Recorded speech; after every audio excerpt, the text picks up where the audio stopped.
Bonjour, dans le cadre du canal YouTube Pour le Cinéma TV, je vous présente aujourd'hui un magnifique coffret regroupant 10 films d'un acteur qui fut une star, qui fut un géant d'Hollywood et ma foi bien oublié. Il s'agit de l'acteur Rock Hudson, 1925-1985. Et ce coffret récemment publié par Elephant Film regroupe une dizaine de films de cette décennie magique qu'on a appelée aussi l'âge d'or d'Hollywood, les années 50 et 60. Alors, 10 films regroupés dans un mediabook, un livret de 96 pages, assuré notamment par monsieur Adrien Gombaud, qui est l'un des grands spécialistes de cet acteur et qui est un grand rédacteur aussi de la revue de cinéma Positif. Eh bien, Elephant Film nous convie à une relecture, à une redécouverte, non seulement de la carrière de cet acteur, mais aussi de cette époque d'Hollywood où le fait de faire un film était à la fois une aventure et parfois aussi cachait, ma foi, bien des drames et bien des existences bouleversées. Alors, qui était Rock Hudson ? Alors, Rock Hudson, de son vrai nom Roy Harold Scherer Jr., est né dans une modeste famille de l'Illinois, avait vécu dans une famille, ma foi, très tumultueuse et dont le beau-père battait souvent le jeune Roy. Et donc Rock Hudson, le futur Rock Hudson, dès ses 18 ans, est parti, s'est engagé dans la marine en 1943 lors du second conflit mondial, a fait des tas de petits boulots et s'est rapproché de la ville qui pour lui représentait un idéal, un rêve, sinon une utopie. Il s'agit d'Hollywood. Et pourquoi ? Parce que souvent, adolescent, le jeune Roy se réfugiait en quelque sorte dans les salles de cinéma pour oublier, ma foi, son existence au sein d'une famille délétère et perturbée. Alors, que dire encore ? C'est que une fois arrivé à Hollywood et faisant des petits métiers, Roy réussit à approcher des gens travaillant dans les majors Hollywood, notamment un impresario, un agent qui s'appelle Wilson avec 2 L et qui va le rebaptiser sous le pseudonyme de Rock, le rocher, et Hudson, le fleuve qui parcourt New York et le nord-ouest des États-Unis. Tout un programme. Et oui, puisque Rock Hudson le sera, notamment dans ses premiers films, puisqu'il incarnera dans des westerns, son premier film c'est Iron Man, c'est pas le super-héros des Avengers Marvel dans ce genre, mais c'est un film de boxe où il apparaît. C'est un de ses premiers grands rôles en 51 et c'est dans ce coffret d'ailleurs. Et on s'aperçoit tout de suite que le jeune Rock Hudson est aussi incarne une certaine forme de virilité, de force, mais qu'il affinera par la suite dans son jeu d'acteur et dans différents films.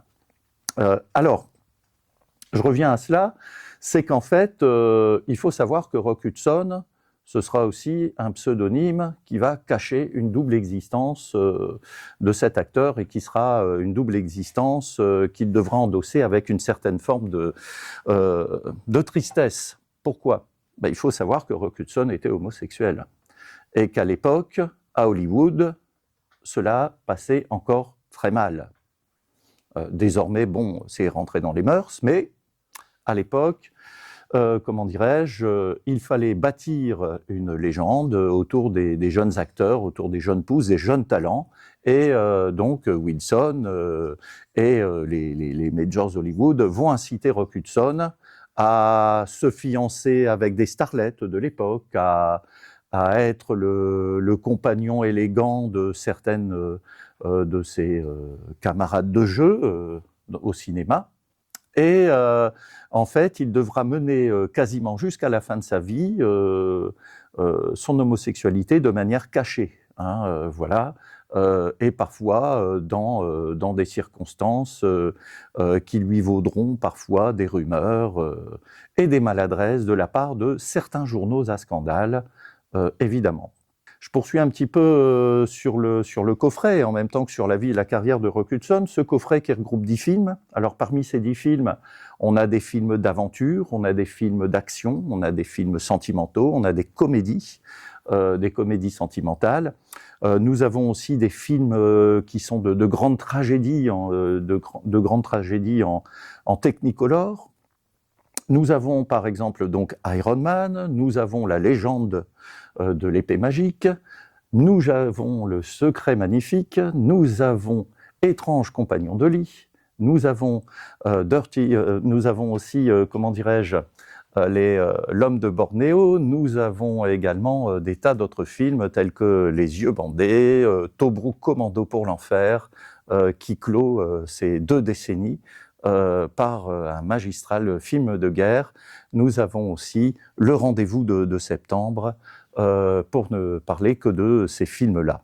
Donc 10 films. Et donc dans ces 10 films, Rock Hudson effectue à la fois une variation dans ce qu'il incarnait au début de sa carrière, et en même temps une variation dans les registres, les genres filmiques qu'il aborde. Et par exemple, vous avez un film qui est La légende de l'épée magique, par exemple, où il incarne un héros dans toute sa splendeur et sa musculature. Iron Man, c'est la même chose. Et ensuite, les années passant, il incarnera non plus cette virilité qui va faire accourir les spectatrices de l'époque, les spectatrices des années 50 de l'époque dans les salles, mais avec une forme de fragilité. Et le jeu de Rock Hudson va subir cette modification, d'accord, entre force et faiblesse, entre fragilité et intensité, hein, pourrait-on dire, au cours de sa filmographie.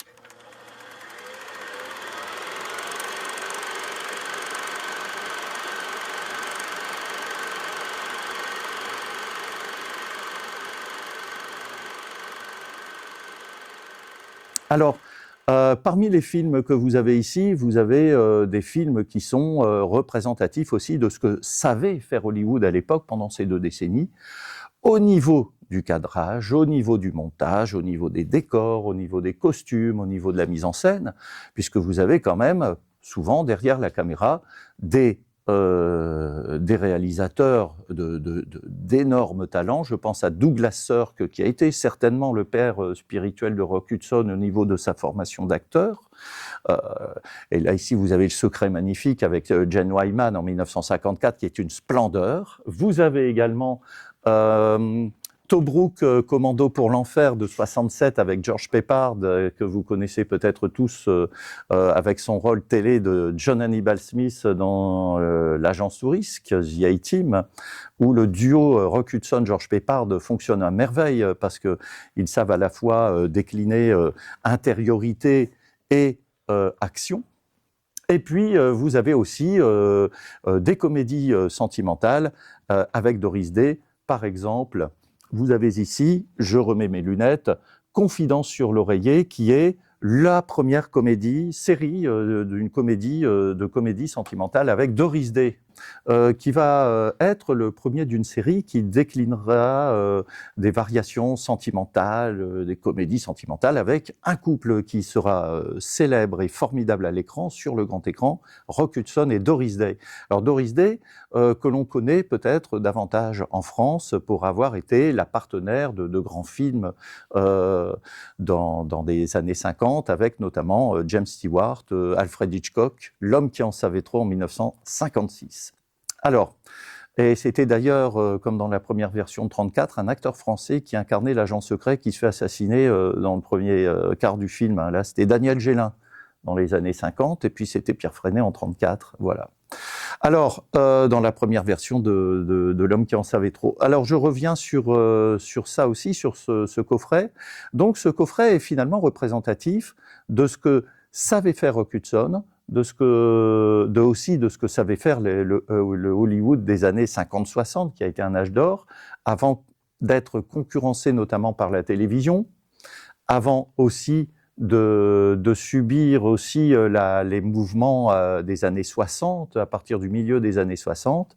Et Rock Hudson aura parfois, j'allais dire comme bon nombre d'autres acteurs, beaucoup de mal à s'intégrer dans cette mouvance de la seconde moitié des années 60, contestation de la guerre du Vietnam, Flower Power par exemple, hein, et avec des films tels que Easy Rider notamment, ou dans le nouvel Hollywood. Ça ne veut pas dire que Rock Hudson va connaître une fin de carrière déplorable. Loin de là, chers amis, parce que finalement, Rock Hudson, jusqu'à la fin de sa vie en 1985, va tourner des séries à succès dont on aimerait une rediffusion sur les chaînes françaises, ce qui serait très appréciable. Je pense à Macmillan and Wife, avec une belle série policière et sentimentale avec donc Rock Hudson, Susan St. James, et aussi John Chuck dans le rôle de leur ami policier.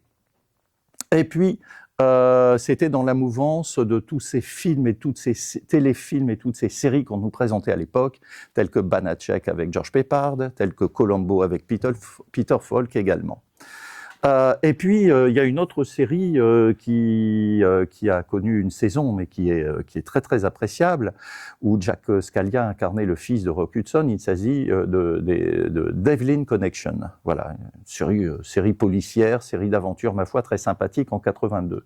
Rock Hudson va aussi tourner un téléfilm en plusieurs parties, qui sera une magnifique adaptation d'un roman de Ray Bradbury qui s'appelle Les Chroniques martiennes, chef-d'œuvre de la science-fiction que je vous engage à lire et puis que je vous engage ensuite à voir.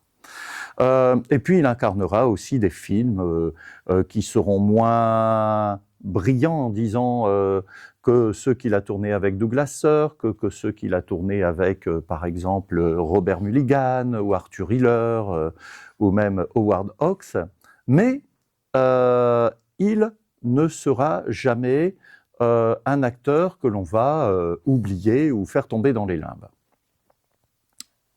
J'arrive maintenant vers la fin de carrière et de vie de Rock Hudson, qui se termine par une tragédie, puisque Rock Hudson va décéder, et c'est là que la majorité du public apprendra son homosexualité, c'est là également que le monde prendra véritablement conscience de ce que l'on appelle le sida dans la seconde moitié des années 80.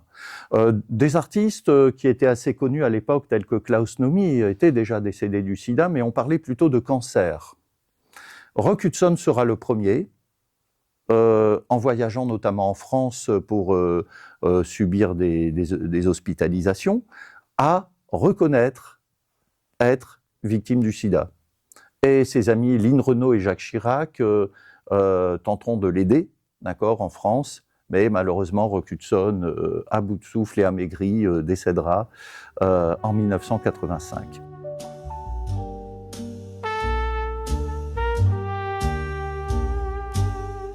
And there's blood on the floor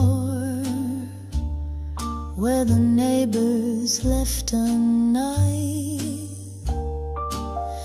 But I could have a million lives and I'd still be with you. I was blinded by Et donc on se rendra compte à l'époque que c'était un homme qui finalement avait gardé, ma foi, bien des mystères et dont on peut relire, et ça dans le livret, ici Adrien Gombeau nous y convie, comme dans ce fabuleux livre Géant, vie et mort de Rock Hudson, Géant étant l'un des films que Rock Hudson a incarné avec Elizabeth Taylor et James Dean, c'est le titre, hein, Giant en anglo-saxon, en américain. Eh bien, c'est qu'on pourrait lire ou déchiffrer certains films de Rock Hudson comme une tentative d'annonce, de lecture cryptée de son homosexualité, puisqu'il incarne parfois des hommes qui se font passer pour des homosexuels pour échapper à des histoires sentimentales, par exemple, compliquées. Ou bien, il y a même dans un de ses films,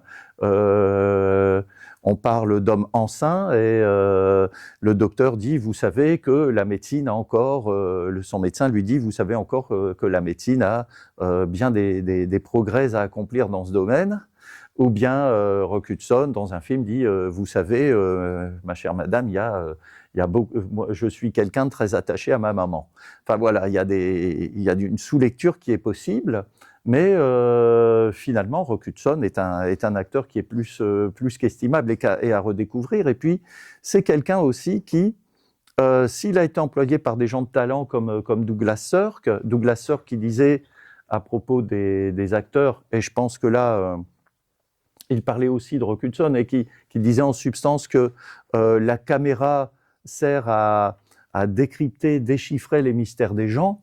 Hein, il disait quelque chose comme ça en substance. Eh bien, je pense qu'il avait senti chez Rock Hudson une faiblesse, un secret, et il l'a pris sous son aile pour faire plusieurs films avec lui, que ce soit un western et puis les mélos flamboyants.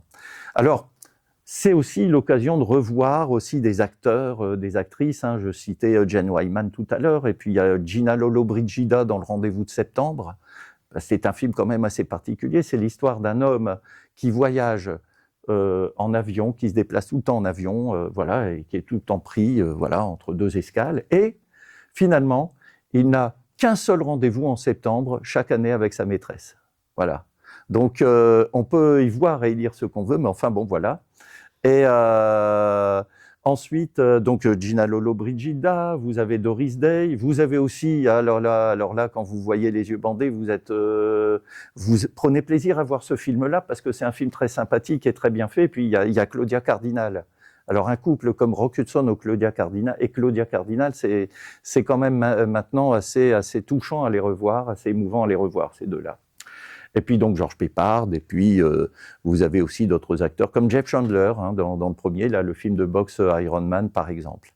Donc vous voyez, il y a beaucoup de choses à dire et beaucoup de choses à voir sur ce coffret. Maintenant, je vous incite à le voir, à le découvrir par vous-même avec ces 10 films en Blu-ray, ce livret de 96 pages, et puis si vous voulez en savoir davantage sur la vie de Rock Hudson, et le livre est assez bien fait puisqu'il évoque dans ses premières pages les premiers examens sanguins et les premiers bilans de santé de Rock Hudson par rapport au sida.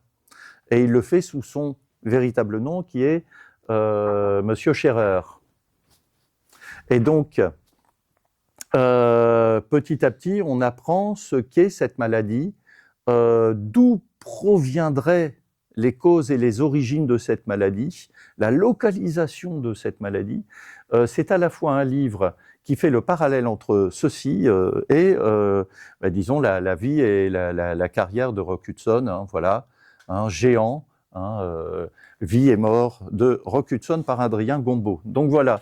Hein, si vous voulez en savoir plus, voilà. Et puis, comme je disais tout à l'heure, hein, je fais un appel aux chaînes de télévision pour nous remettre du Rock Hudson, les films, les séries. Hein, je parlais de Devlin Connection, je parlais de Macmillan and Wife. C'était des séries où, contrairement à celles de maintenant, il y avait quand même une double lecture humoristique aussi. Hein, et ça, malheureusement, désolé, je suis un peu vieille France, mais les séries de maintenant, ça manque un peu d'humour. Hein. Voilà, tout est fait, sous une lecture un peu monochrome et monotone. Tandis que là, il y avait une histoire, il y avait de l'acting, il y avait de l'humour, même s'il y avait des meurtres à résoudre, hein, ou des assassinats à résoudre. Mais en tout cas, voilà. Et puis ces films-là, c'est Hollywood, c'est la magie.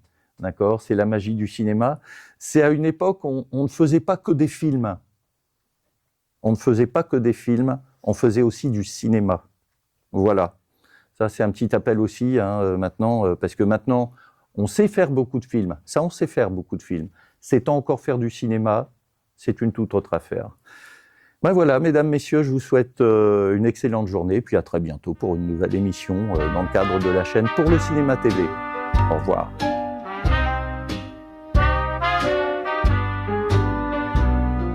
I knew the moment